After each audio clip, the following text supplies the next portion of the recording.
Good day, ladies and gentlemen. There are primarily two internationally accepted standards for measuring length.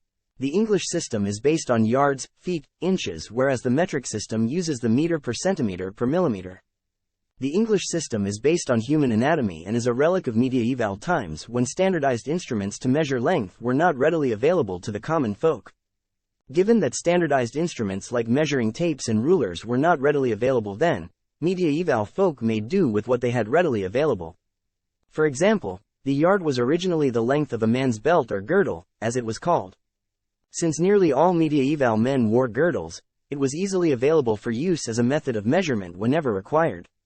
In the 12th century, King Henry I of England fixed the yard as the distance from his nose to the thumb of his outstretched arm. In modern times, the yard is defined as 36 inches. Likewise, the foot was the length of the average medieval man's foot.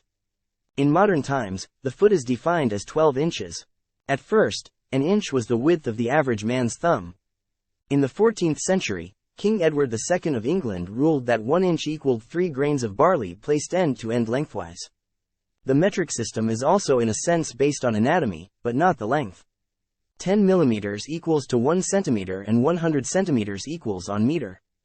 As we can see, the metric system is anchored on the base 10 system, similar to our number system, and the reason why we use base 10 is because we all have 10 fingers. So why do we have two systems for measuring length? The reason is because the English system is a relic of medieval times when standardized instruments to measure length were not readily available to the common folk. For example, the inch used to be the width of the average man's thumb. In our modern times, standardized measurement instruments are readily available. Hence the metric system is more widely used worldwide, and Professor Ma predicts that we will eventually all move to the metric system someday. In subsequent videos, Professor Ma will explain more aspects of life. In the meantime, please help by liking and by subscribing. Thank you.